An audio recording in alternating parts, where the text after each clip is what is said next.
अस्सलाम वालेकुम dear students, कैसे हैं आप सब। My name is Ryan Malik and I am here to teach you physics class 9th। आज हम पढ़ेंगे chapter number 6 work and energy का topic 6.7 major sources of energy. तो आइए चलते हैं बोर्ड की तरफ। Topic number 6.7 major sources of energy. मैं आपसे ये क्वेश्चन करता हूं कि एनर्जी के मेजर सोर्सेज कौन कौन से हैं। जी, तो एनर्जी के मेजर सोर्सेज हम लिख सकते हैं कि sun is one of the major source. हम कह सकते हैं विंड,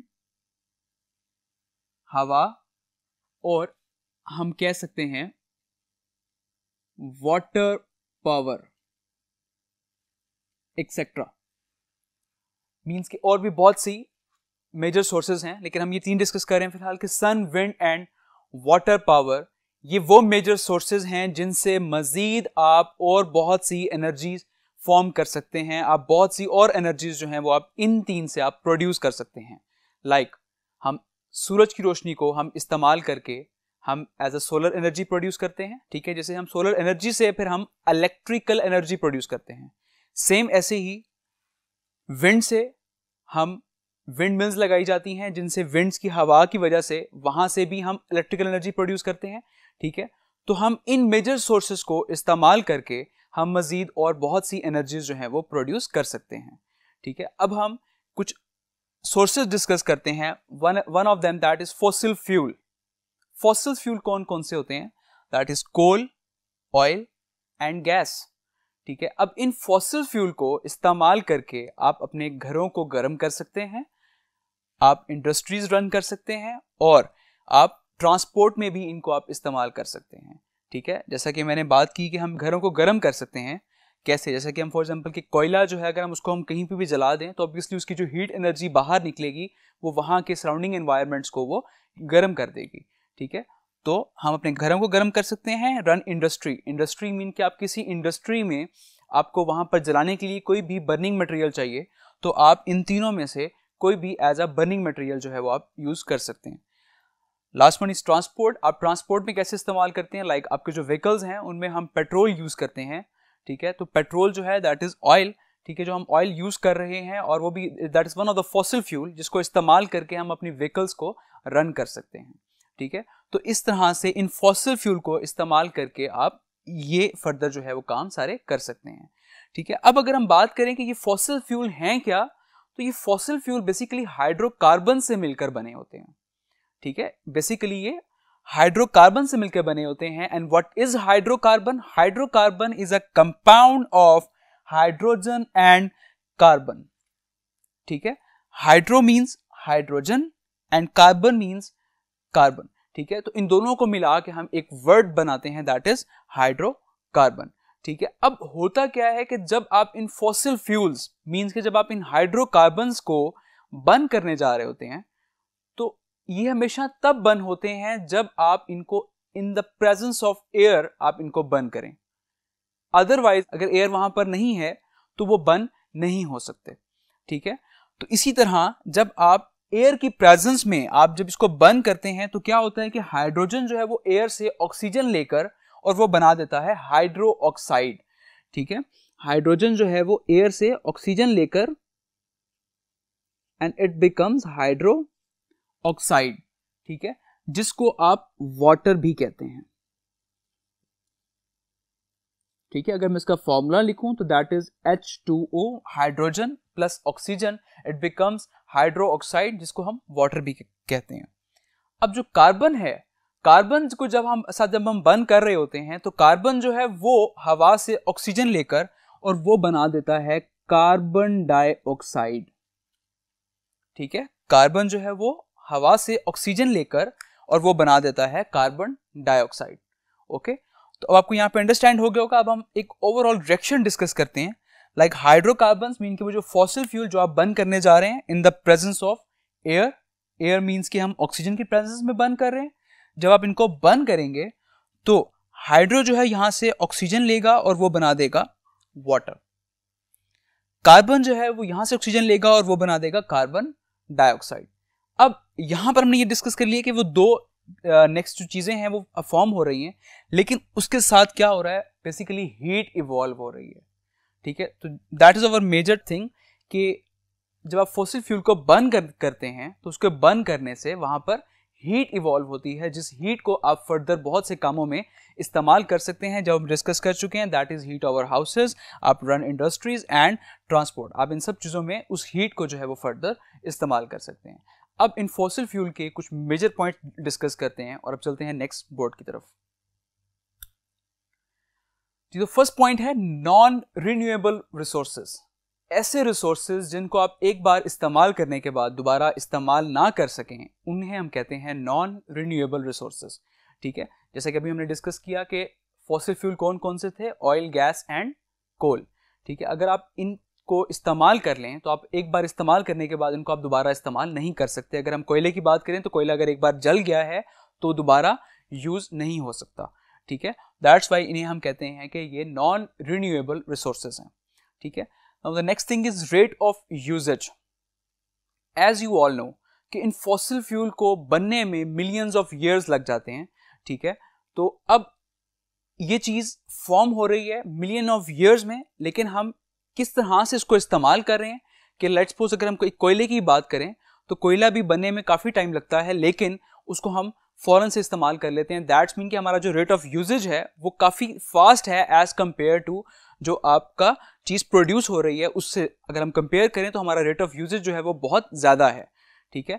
तो इस तरह से अगर हम ये अपनी फॉसिल फ्यूल इस्तेमाल करते रहे तो खुदा ना खास्ता एक वक्त आ जाए कि जब ये सारे फॉसिल फ्यूल जो हैं वो खत्म हो जाएंगे। अगर ये सारे फॉसिल फ्यूल खत्म हो गए तो तब हम क्या करेंगे, ठीक है। That mean the third point that is energy crisis. तो एक एनर्जी क्राइसिस आ जाएगा कि हमारे पास कोई एनर्जी नहीं होगी कि हम उसको यूटिलाइज करके हम अपने काम कर सकें, ठीक है। तो तब हम क्या करेंगे? तो इसके लिए हमें ये चाहिए कि हम न्यू एनर्जी रिसोर्सेज जो हैं वो हम डेवलप करें, ठीक है। दैट मीन्स कि अगर लेट्स सपोज हम कोयला अगर इस्तेमाल कर रहे हैं तो हमें चाहिए कि हम कोयले को इस्तेमाल इस तरह से करें कि उससे हम एक न्यू एनर्जी भी प्रोड्यूस कर सकें, ताकि हमारी जो फ्यूचर नीड्स हैं वो मीट हो सकें और हम वो एनर्जीज जो हैं वो फर्दर फ्यूचर में इस्तेमाल कर सकें। ताकि अगर लेट्स सपोज कि हमारे पास ये रिसोर्सेज जो हैं वो ख़त्म हो भी जाते हैं, ठीक है, तो हमारे पास फ्यूचर के लिए कोई ऐसा रिसोर्स होना चाहिए जो हम फर्दर इस्तेमाल करके हम अपनी ज़िंदगी गुजार सकें, ठीक है। अब ये जो फॉसिल फ्यूल हम इस्तेमाल कर रहे हैं, इनके इस्तेमाल करने से कुछ हार्मफुल वेस्ट प्रोडक्ट्स भी प्रोड्यूस हो रहे हैं। लाइक फॉर एग्जांपल अगर आप एक कोयला जलाते हैं तो कोयले से जलाने से कुछ धुआं जो है वो बाहर निकल रहा होता है। अब वो धुआं ऑब्वियसली एनवायरनमेंट में जाके उसको पॉल्यूट कर देगा, एनवायरनमेंट को पॉल्यूट करेगा, उसी में हम सांस ले रहे हैं तो हमें बहुत सी बीमारियां भी हो सकती हैं, ठीक है। दैट्स मीन कि ये जो फॉसिल फ्यूल हैं इनको बर्न करने से हार्मफुल वेस्ट प्रोडक्ट्स भी प्रोड्यूस हो रहे हैं, ठीक है। अब इन हार्मफुल वेस्ट प्रोडक्ट से होता क्या है, एक तो मैं डिस्कस कर चुका हूं आपसे कि एनवायरनमेंट पॉल्यूट हो रहा है हमारा। Second thing is the headache, आपके सर का दर्द इसकी वजह से हो जाता है, टेंशन बढ़ रही है, नौजिया हो रहा है, एलर्जिक रिएक्शंस हो रहे हैं, आइज में इरिटेशन हो रही है। फॉर एग्जांपल जैसे आइज में चुभन जो होती है उसे हम कहते हैं कि इरिटेशन, ठीक है, तो वो भी इसकी वजह से हो रहा है। इसके अलावा नोज और थ्रोट और नाक और गले की बीमारियां जो है वो भी पैदा हो रही हैं, ठीक है। अगर ये एनवायरनमेंट लॉन्ग एक्सपोजर के लिए हो, मतलब कि काफ़ी लंबे अरसे के लिए हो, तो तब क्या होगा, उससे अस्थमा हो सकता है, लंग्स कैंसर हो सकते हैं, हार्ट डिजीज़ हो सकती हैं, ब्रेन की प्रॉब्लम्स हो सकती हैं, इसके अलावा नर्व्स के इश्यूज हो सकते हैं, ठीक है, और बहुत से और भी बॉडी पार्ट्स के जो हमारे ऑर्गन्स हैं वो भी अफेक्ट हो सकते हैं, ठीक है।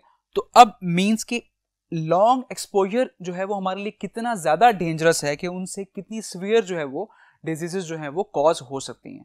दैट्स वाई हमें ये चाहिए कि हम अपने इन फॉसिल फ्यूल को इस तरह से इस्तेमाल करें कि आपका एनवायरनमेंट जो है वो पॉल्यूट ना हो। नो डाउट देखें, अगर हम लेट्स सपोज गाड़ी भी बाहर निकल रही है तो उसके धुएं से एनवायरनमेंट पॉल्यूट तो हो रहा है, ठीक है, लेकिन हम इनको इतना वाइजली हमें इस्तेमाल करना चाहिए कि एनवायरनमेंट पॉल्यूट ना हो, और इससे सेकंड एक हमें फ़ायदा ये भी होगा कि हमारे जो रिसोर्सेज हैं वो फ्यूचर के लिए भी सेव हो जाएंगे। लाइक फॉर एग्जांपल अगर एक घर में 4 भाई हैं और वो 4 भाई अपनी गाड़ियों पे जा रहे हैं तो ऑब्वियसली 4 गाड़ियों के जो धुएं निकलेंगे वो एनवायरनमेंट को पॉल्यूट करेंगे। अगर वो चारों भाई किसी एक बस पर चले जाएं जो कि 28 सीटर होती है और 28 पर्सन्स जो हैं वो अगर उस बस में जा रहे हैं, तो इसका मतलब ये है कि 28 गाड़ियों के धुएं जो है वो एनवायरनमेंट में नहीं आएंगे। तो अगर 28 गाड़ियों की जगह उस एक बस का धुआं एनवायरनमेंट में आएगा तो वो उसको कम पॉल्यूट करेगा एज कम्पेयर्ड कि अगर हम 28 गाड़ियाँ इकट्ठी बाहर निकालें तो वो ज़्यादा पॉल्यूट करेंगे। ठीक है, तो इससे हमें दो फायदे होंगे, एक तो हमारा एनवायरनमेंट जो है वो भी कम पॉल्यूट होगा, सेकंड थिंग इज के हमारे जो रिसोर्सेज हैं वो भी फ्यूचर के लिए सेव हो जाएंगे। ठीक है, तो आइए चलते हैं नेक्स्ट पॉइंट की तरफ। Second one is nuclear fuels. Nuclear fuels actually क्या होते हैं, that is in the form of nuclear radiations. ठीक है, अगर हम एक एग्जांपल डिस्कस करें तो न्यूक्लियर रिएक्टर है एक यूरेनियम। ठीक है, नॉर्मली आपने न्यूक्लियर पावर प्लांट्स का नाम सुना होगा जहां पे न्यूक्लियर रिएक्टर्स को इस्तेमाल करके बिजली प्रोड्यूस की जाती है। अब न्यूक्लियर रिएक्टर हम लेट्स सपोज हम यूज कर रहे हैं यूरेनियम, तो यूरेनियम से किस तरह बिजली प्रोड्यूस की जाती है। अब एक्चुअली होता क्या है, यूरेनियम के अंदर न्यूक्लियर रिएक्शंस होते हैं और मैंने आपसे डिस्कस किया था कि न्यूक्लियर रिएक्शंस की दो टाइप्स होती हैं, fusion reaction and fusion reaction. अगर मैं इस केस में डिस्कस करूं तो इस केस में फ्यूजन रिएक्शन होगा।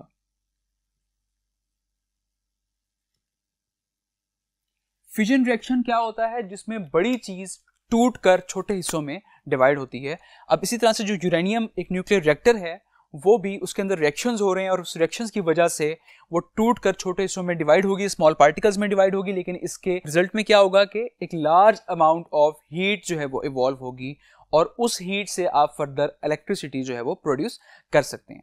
अब नो डाउट, क्योंकि जो भी न्यूक्लियर रिएक्टर होता है that is very difficult to control, क्योंकि उसमें रिएक्शंस हो रहे हैं, वो हर दफ़ा स्मॉल पार्टिकल्स में कन्वर्ट होता जा रहा है और एक हीट जो है वो बाहर निकलती जा रही है। तो आप उस हीट का कुछ हिस्सा इस्तेमाल करके इलेक्ट्रिसिटी प्रोड्यूस करते हैं, बाकी मेजर जो पार्ट है उस हीट का वो हवा में निकल जाता है और वो हमारे एनवायरनमेंट में वेस्ट हो जाता है। ठीक है, तो इस तरह से हम सिर्फ कुछ हिस्सा जो है वो उस हीट का इस्तेमाल करके हम इलेक्ट्रिसिटी प्रोड्यूस कर रहे हैं। ठीक है, अब हम नेक्स्ट टॉपिक डिस्कस करते हैं, that is renewable energy resources. इससे पहले मैंने जितने भी डिस्कस किए थे आपसे, फॉसिल फ्यूल डिस्कस किए थे, न्यूक्लियर फ्यूल्स डिस्कस किए, ये सब क्या है, ये सारे नॉन रिन्यूएबल हैं, मींस कि जो आप एक बार इस्तेमाल कर लें तो आप उसको दोबारा इस्तेमाल नहीं कर सकते। अब जो टॉपिक डिस्कस करने जा रहा हूं that is renewable energy resources, means कि the energy which we can use again. ठीक है, वो एनर्जी जिसको आप दोबारा भी इस्तेमाल कर सकते हो उसे कहते हैं रिन्यूएबल एनर्जी रिसोर्सेज। ठीक है, अब वो कौन कौन से हैं ये डिस्कस करते हैं। First one, energy from water. As you all know कि पानी अगर एक जगह से आ रहा है तो हम पानी को एज ए एनर्जी इस्तेमाल कर सकते हैं, वहीं बहता हुआ पानी आगे जा रहा है तो आप फर्दर उस पानी को दोबारा भी यूटिलाइज कर सकते हैं। दैट मीन कि आप एक ही एनर्जी को आप दोबारा भी आप इस्तेमाल कर सकते हैं। तो इसका मतलब ये क्या है, रिन्यूएबल एनर्जी रिसोर्सेज हैं। ठीक है, अब हम अगर बात करें कि एनर्जी, पानी की एनर्जी हम किस किस तरह से इस्तेमाल कर सकते हैं, तो आपने सुना होगा कि डैम्स कंस्ट्रक्ट किए जाते हैं। अब एक डैम जो है वो क्या क्या कर रहा है, एक डैम जो है वो फ्लड्स को भी कंट्रोल कर सकता है, मीन्स अगर फ्लड्स आता है तो बहुत ज़्यादा पानी है तो पानी को वहाँ पर स्टोर करने के लिए, ठीक है, सेव करने के लिए आप डैम्स को यूज़ कर सकते हैं। इसके अलावा स्टोरिंग वाटर, मीन्स कि आपके पास पानी का पीछे से अगर बहाव ज़्यादा है तो आप पानी को डैम के अंदर, किसी भी डैम में आप वहाँ पे स्टोर कर सकते हैं पानी को, तो इसके लिए भी हम इस्तेमाल कर सकते हैं। Last one is irrigation. Irrigation कहते हैं जो आपके फसलें और खेतों को जो पानी मिलता है इसे कहते हैं इरीगेशन, मीन के सैराब करना। ठीक है, तो आप उस पानी को आप इरीगेट भी कर सकते हैं अपनी फील्ड्स में। ठीक है, और मतलब कि डैम से आप देखिए कि हम ये तीन काम एक साथ हम ले सकते हैं। ठीक है, तो एक एनर्जी को आप दोबारा कहाँ कहाँ आप इस्तेमाल कर सकते हैं, that why it is called a renewable energy resources. ठीक है, अब हम बात करते हैं next, energy from sun. As you all know, sun is the main source of energy. Her energy, जितनी भी एनर्जी की टाइप्स हैं, फॉर्म्स हैं, वो सारी डायरेक्टली या इनडायरेक्टली किसी ना किसी तरह से वो सन के ऊपर डिपेंड कर रही हैं। जैसा कि अगर हम बात करें फूड की बात करें, ठीक है, एंड फ्यूल, अगर हम फूड की बात करें तो फूड खाना, ऑब्वियसली देखें अगर सन की लाइट नहीं पड़ेगी उन फसलों के ऊपर, उन फील्ड्स पर, तो जहां पर हमारा जो भी चीज़ें जो ग्रो कर रही हैं, वेजिटेबल्स हैं, अगर वो ग्रो कर रही हैं तो वो भी ग्रो नहीं करेंगी अनलेस एंड अनटिल अगर उसके ऊपर सनलाइट फॉल नहीं करती।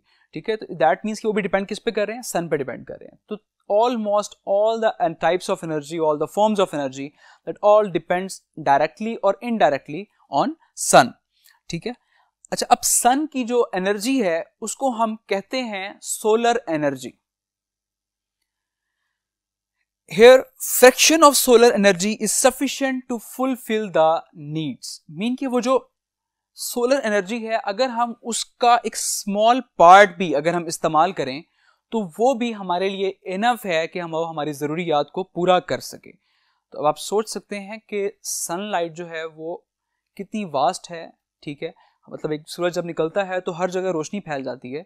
ठीक है, हर जगह एनर्जी पहुंच रही है, हर जगह सनलाइट पहुंच रही है, लेकिन वो ये कहने का मतलब ये कि अगर आप उसका एक स्मॉल पार्ट भी यूज़ करें तो वो हमारे लिए सफिशेंट है कि हम अपनी जो नीड्स हैं उसको फुलफिल कर सकते हैं। ठीक है, अब हम एक सन की ही एक हम एप्लीकेशन स्टडी करते हैं और हम चलते हैं नेक्स्ट पॉइंट की तरफ। जी, तो solar house heating, it is one of the application of sun. As you all know कि आज हम सोलर पावर यूज़ कर रहे हैं जिसमें हम सोलर पैनल्स के थ्रू इलेक्ट्रिसिटी जनरेट कर रहे हैं। ठीक है, तो ये सोलर एनर्जी सिर्फ अब ही इस्तेमाल नहीं हो रही बल्कि पहले वक्तों में भी ये इस्तेमाल होती रही है। ठीक है, कैसे? जैसे कि एक एप्लीकेशन है सोलर हाउस हीटिंग। आपको इसके नाम से पता चल रहा होगा कि हाउस हीटिंग मतलब कि हम घर को गर्म कर रहे हैं, किसके थ्रू? सोलर के थ्रू। ठीक है, अब लेट्स सपोज कि मैंने ये एक घर की छत जो है वो मैंने कंस्ट्रक्ट की, ये ब्लू लाइन से आपको शो हो रहा होगा, ये घर की एक छत है। ठीक है, इस पर ये एक कलेक्टर रखा गया है। ठीक है, सोलर हाउस हीटिंग जो है वो बेसिकली 3 चीजों पे डिपेंड कर रहा है: अ collector, a storage device and a distribution system. अब एक कलेक्टर जो है वो छत के ऊपर रख दिया गया है। अब इस कलेक्टर के अंदर क्या है? पाइप्स आपको नजर आ रहे हैं। ठीक है, अब ये हमारे पास स्टोरेज टैंक है। इस स्टोरेज टैंक में यहां से कोल्ड वाटर इन हो रहा है। ठीक है, इस जगह से कोल्ड वाटर इन हो रहा है। अब जैसा कि आपको पता है कि ठंडे पानी की डेंसिटी जो है वो ज़्यादा होती है एज़ कम्पेयर टू गर्म पानी से, तो कोल्ड वाटर जो है वो हमेशा बॉटम में रहता है, मतलब इन पाइप्स में सारा इस तरह से फ्लो करेगा। ठीक है, और ये पानी यहाँ से होता हुआ ये पानी इसके अंदर आ जाएगा। अब जैसे ही सनलाइट इस सोलर कलेक्टर के ऊपर फॉल करेगी, इसके ऊपर एक ग्लास प्लेट है। ठीक है, वो ग्लास प्लेट क्या करती है? सन की लाइट से हीट को अपने अंदर एब्जॉर्ब करती है। जब वो हीट की लाइट अपने अंदर एब्जॉर्ब करेगी, दैट्स मीन कि जो इनर टेम्परेचर है वो काफ़ी ज़्यादा हो जाएगा। अब वो जैसे ही टेम्परेचर ज़्यादा हो जाएगा तो अंदर इन पाइप्स में जो पानी फ्लो कर रहा है वो पानी हीटअप हो जाएगा, और वो जो हीटअप हो जाएगा वो पानी फर्दर, मैं ये रेड से ड्रॉ कर रहा हूं कि मतलब कि हीटअप वाला वाटर है, सारा ये सारा हीटेड वाटर है। अब ये हीटेड वाटर जो है दोबारा से स्टोरेज टैंक में एंटर हो जाएगा, and as I discuss before कि गर्म पानी की डेंसिटी जो है वो कम होती है as compare to cold water. तो ये जो हीटेड वाटर है सारा ये इसके टॉप पे इस तरह से रहेगा। ठीक है, अब ये हीटेड वाटर यहाँ से इस पाइप के थ्रू होता हुआ और ये इस तरह टैप्स में आ जाएगा।